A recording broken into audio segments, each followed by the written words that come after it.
Halo,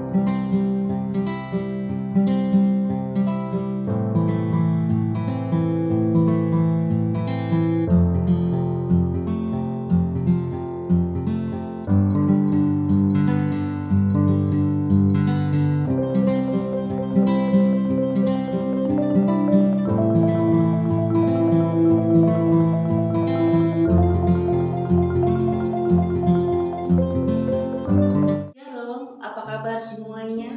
Teman-teman di seluruh kawasan Nusantara. Jumpa lagi dengan saya Erna Bayu dalam YouTube channel Erna S. Bayu. Saudaraku yang terkasih, kali ini kita akan membahas tentang obsessive compulsive disorder.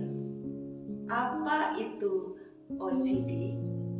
Nah, mungkin saudaraku yang terkasih pernah mendengar ada artis yang bernama Aliando Syarif beberapa waktu tidak aktif untuk syuting karena konon katanya menderita OCD. Nah, kemudian ternyata di Indonesia bukan hanya Aliando saja loh artis yang menderita OCD. Salah satunya ada Prilly, ada Zaskia, ada Ari Lasso, ada Afgan, ada Rizky Kinos. Itu katanya, saya melihat dari Google waktu saya googling tentang artis yang menderita OCD. Baiklah saudaraku yang terkasih, kita akan kupas tentang OCD. Namun saya tetap berharap Anda lakukan like, comment, subscribe, dan share. Jangan lupa bunyikan loncengnya. Saudaraku yang terkasih, obsessive compulsive disorder atau OCD adalah gangguan mental yang mendorong penderitanya untuk melakukan tindakan tertentu secara berulang-ulang. Tindakan tersebut ia lakukan untuk mengurangi kecemasan di dalam pikirannya. Gangguan obsesif kompulsif atau OCD dapat dialami oleh siapa saja dari semua kelompok usia, tetapi paling sering muncul di usia 7-17 tahun. Penderita OCD biasanya menyadari bahwa pikiran dan tindakannya berlebihan, tapi mereka tidak dapat melawannya. Apakah Anda salah satu dari penderita OCD? Bisa jadi. Mungkin Anda juga pernah mendengar ada kata OCPD. Nah, kita bedakan ya antara OCD dan OCPD.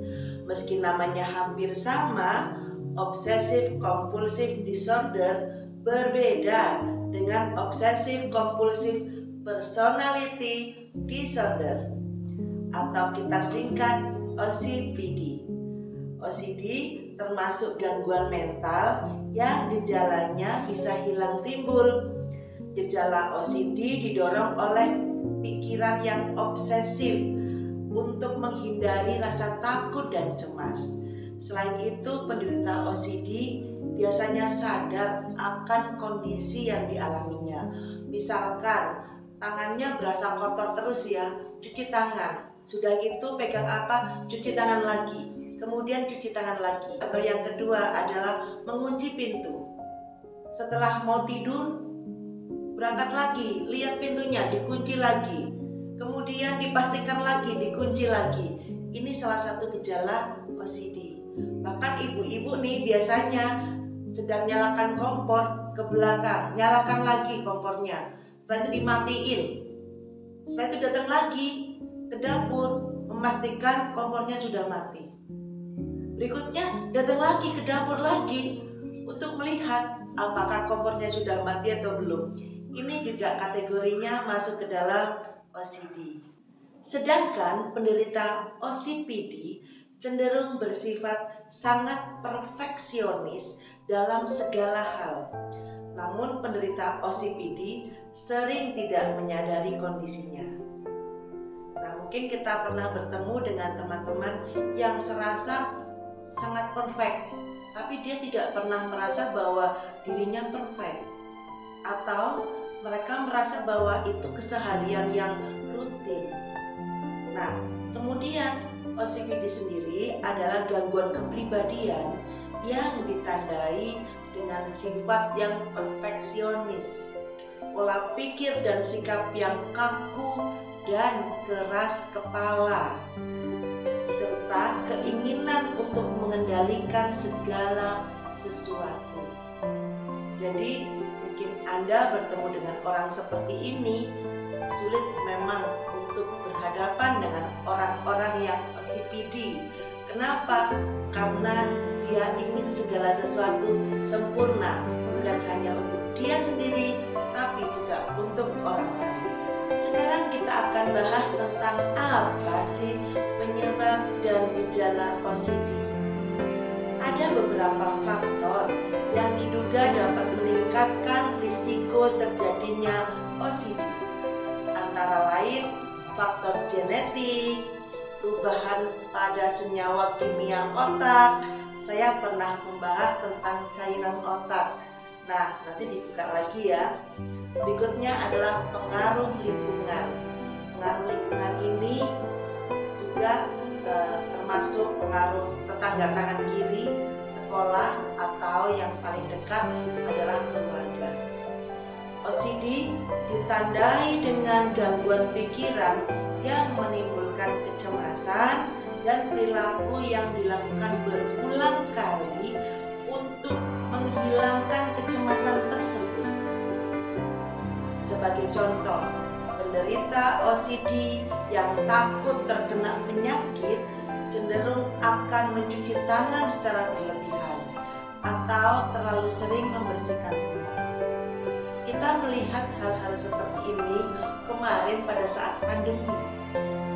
Betapa cemasnya orang sehingga orang-orang yang ada di Indonesia dan mungkin di seluruh dunia, di belahan dunia itu mengalami OCD dadakan. Kenapa? Karena mereka sedikit-sedikit cuci tangan. Baik, tapi kalau yang ini kecemasannya ada ya, karena adanya COVID-19. Saudaraku yang terkasih, kemudian bagaimana gejala dari OCD? Gejala OCD biasanya mulai terlihat pada masa remaja atau dewasa muda, tetapi juga dapat dimulai ketika kanak-kanak. Seiring usia bertambah, gejala tersebut cenderung memburuk.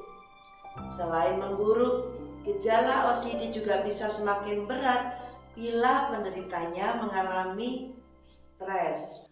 Penderita OCD dan OCPD memiliki perbedaan. Perilaku penderita OCD didasari keinginan untuk menghindari rasa cemas, sedangkan perilaku OCPD didasari oleh keinginan untuk terlihat sempurna. Bagaimana dan apa penyebab dari OCD? Penyebab OCD belum diketahui secara pasti, namun ada faktor-faktor tertentu yang diduga dapat meningkatkan risiko seseorang terkena OCD. Antara lain, memiliki riwayat OCD di dalam keluarganya, menderita gangguan mental yang lain seperti gangguan kecemasan, gangguan bipolar, depresi, atau sindrom Tourette. Ini masing-masing sudah saya kupas satu persatu di video saya. Anda mungkin bisa membukanya kembali. Pernah mengalami kejadian yang menyebabkan trauma dan stres seperti perundungan atau bullying, kekerasan fisik atau kekerasan seksual. Memiliki kepribadian yang sangat disiplin, terlalu teliti dan perfeksionis. Menderita infeksi bakteri Streptococcus ketika kanak-kanak atau kita sebut sebagai pediatric autoimmune neuropsychiatric disorder. Berikut ini saya akan menjelaskan tentang beberapa gejala yang umum yang terjadi pada penderita OCD. Yang pertama adalah pikiran yang obsesif. Obsesif adalah gangguan pikiran yang terjadi secara berulang dan menimbulkan kecemasan. Pikiran obsesif ini bisa muncul secara tiba-tiba ketika penderita sedang memikirkan atau melakukan sesuatu. Berikutnya adalah gejala obsesif yang dialami oleh penderita OCD bisa berupa cemas atau takut tertular penyakit sehingga menghindari bersalaman atau menyentuh benda-benda. Berikutnya stres ketika melihat sekumpulan benda tidak selaras atau tidak simetris. Takut melakukan sesuatu yang membahayakan diri sendiri atau orang lain, misalnya ragu apakah sudah mematikan kompor atau mengunci pintu. Takut mengatakan sesuatu yang mungkin menyinggung perasaan orang lain. Khawatir membuang barang yang telah dikumpulkan. Yang kedua adalah perilaku kompulsif. Kompulsif adalah perilaku yang dilakukan secara berulang-ulang guna mengurangi rasa cemas atau takut akibat pikiran yang obsesif. Penderita OCD akan merasa lega sesaat setelah melakukan perilaku kompulsif. Namun gejala obsesif bisa muncul kembali dan membuat penderita OCD mengurangi perilaku kompulsif. Gejala perilaku kompulsif meliputi mandi atau mencuci tangan berulang-ulang sampai lecet, menyusun benda menghadap ke arah yang sama atau sesuai dengan jenisnya, memeriksa berulang kali apakah sudah mematikan kompor atau mengunci pintu, mengulangi kata-kata atau kalimat tertentu dalam hati agar tidak salah melakukannya, mengumpulkan atau menimbun barang-barang seperti surat atau koran yang tidak terpakai. Apakah Anda salah satu penderita OCD? Atau melakukan perilaku yang mirip dengan penderita OCD? Pada umumnya OCD pada anak-anak dan orang dewasa tidak jauh berbeda. Namun gejala OCD pada anak-anak terkadang kurang jelas. Oleh karena itu, orang tua perlu waspada jika anak-anak menunjukkan sejumlah gejala-gejala ini. Yang pertama, anak Anda sering berganti-ganti pakaian karena dianggap sudah kotor. Yang kedua, meletakkan barang-barangnya di satu bagian rumah dan akan tersinggung apabila dipindahkan. Cenderung hanya menggunakan satu toilet tertentu ketika di tempat umum. Menggunakan sabun tangan, sabun mandi, atau tisu toilet secara berlebihan. Menghindari bersosialisasi dengan teman sebaya dan tidak senang berbagi barang miliknya. Apakah anak Anda termasuk anak-anak yang sudah memulai ke arah OCD? Atau mungkin Anda sendiri yang membuat mereka akhirnya memiliki kecemasan dan ketakutan yang akhirnya mereka melakukan tindakan sehingga mereka mengarah ke dalam gejala OCD. Kapan Anda harus meminta pertolongan? Tidak semua pikiran atau perilaku yang menimbulkan rasa cemas dikategorikan sebagai obsesif kompulsif. Wajar bila kadang-kadang seseorang melakukan cek ulang terhadap suatu tindakan yang sudah dilakukan. Khususnya ibu-ibu. Ibu-ibu seringkali takut lupa mematikan kompor karena tahu bahwa kompor yang menyala itu sangat berbahaya apabila ditinggal bepergian keluar rumah.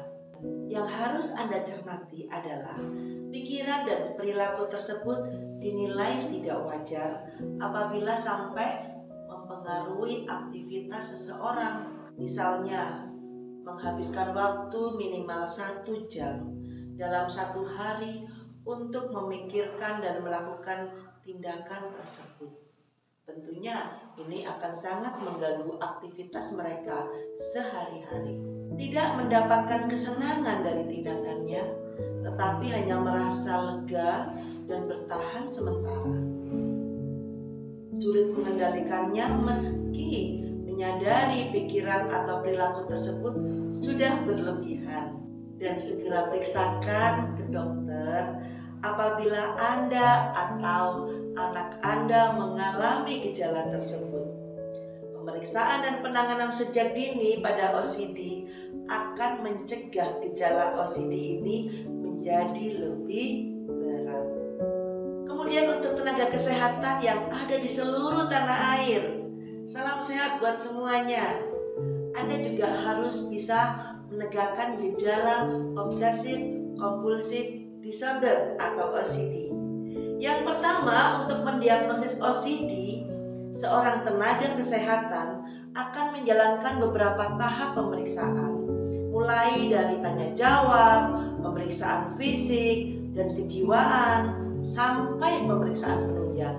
Berdasarkan DCM-5, The Diagnostic and Statistics Manual of Mental Disorder 5 Years Edition, seorang dapat dikatakan menderita OCD jika memiliki sejumlah kriteria pikiran obsesif berikut ini. Yang pertama adalah pikiran atau dorongan yang muncul secara berulang di waktu tertentu sampai mengganggu kegiatan sehari-hari dan menyebabkan kecemasan. Kemudian adanya usaha untuk menekan atau mengabaikan pikiran tersebut dengan pikiran atau tindakan yang lainnya. Sementara kriteria perilaku kompulsif berdasarkan DSM-5 antara lain perilaku yang berulang seperti mencuci tangan hingga lecet atau mengulangi kata-kata di dalam hati. Perilaku tersebut bermanfaat untuk mencegah situasi atau peristiwa yang tidak sesuai atau berlebihan.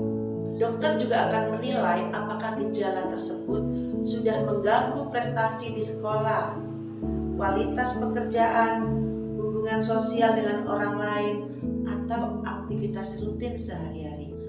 Pada pemeriksaan penunjang, seseorang akan dianjurkan menjalani tes darah untuk menghitung jumlah sel darah, fungsi kelenjar tiroid, riwayat penggunaan alkohol atau nafsa yang dapat mempengaruhi pikiran dan perilaku seseorang.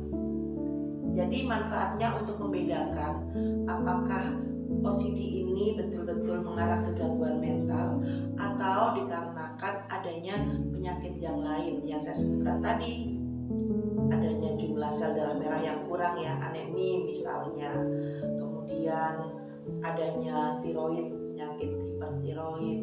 Kemudian ada riwayat penggunaan alkohol atau nafsa. Karena ini semua juga mempengaruhi pikiran seseorang, bahkan mempengaruhi perilakunya. Pengobatannya biasanya bertujuan untuk mengendalikan gejala agar pasien bisa beraktivitas dengan baik. Lama pengobatan disesuaikan dengan tingkat keparahan gejala. Metode pengobatan dari OCD ini meliputi terapi perilaku kognitif dan pemberian obat antidepresan. Biasanya pada terapi perilaku kognitif, pasien akan dihadapkan dengan kondisi yang sering dihindari. Sebagai contoh, dokter akan meminta pasien yang takut kuman untuk menyentuh tanah. Kemudian mengajarkan pasien mengatasi rasa takutnya tersebut. Terapi ini bisa dilakukan secara individu ataupun berkelompok. Berikutnya adalah obat antidepresan. Obat antidepresan diberikan bila terapi perilaku kognitif tidak membantu meredakan gejala, atau bila gejala yang dialami oleh pasien cukup parah. Dokter biasanya menganjurkan penggunaan obat antidepresan dalam jangka waktu 1 tahun. Oleh sebab itu, pasien sebaiknya tidak menghentikan konsumsi obat tersebut tanpa berkonsultasi dengan dokter. Jenis obat antidepresan yang umum digunakan untuk mengatasi OCD meliputi fluoxetine, fluvoxamine, dan sertralin. Apakah OCD ada komplikasinya? Ya, penderita OCD cenderung mengalami keterbatasan dalam menjalani aktivitas sehari-hari. Hal ini karena ia mudah cemas dan takut ketika menjalani suatu hal. OCD yang tidak ditangani juga bisa memicu masalah yang lain, yaitu peradangan pada kulit, misalnya dermatitis kontak, gangguan mental yang lain, misalnya gangguan panik dan bipolar, kemudian kesulitan mengembangkan potensi di sekolah atau di pekerjaan, kesulitan dalam bersosialisasi, dan percobaan bunuh diri. Berikutnya adalah bagaimana cara mencegah OCD. Secara pasti mencegah OCD belum diketahui caranya. Namun pemeriksaan dan penanganan dengan segera dapat mencegah gejala semakin memburuk atau mengganggu aktivitas penderita OCD. Orang tua perlu waspada jika anak-anak menunjukkan tanda-tanda berikut. Menghabiskan waktu lebih lama dari seharusnya saat beraktivitas, misalnya ketika makan atau berpakaian. Memastikan sesuatu secara berlebihan. Menolak menyentuh benda tanpa pelindung. Mengerjakan tugas yang sudah selesai secara berulang, mencuci tangan atau mandi secara berlebihan, memiliki keluhan pada tangan seperti kemerahan, kering, atau pecah-pecah, sering marah ketika tidak dapat menyelesaikan sesuatu dengan cara yang dia pilih. Demikian kita sudah membahas tentang obsessive compulsive disorder. Jangan lupa like, comment, subscribe, dan share. Tuhan berkati.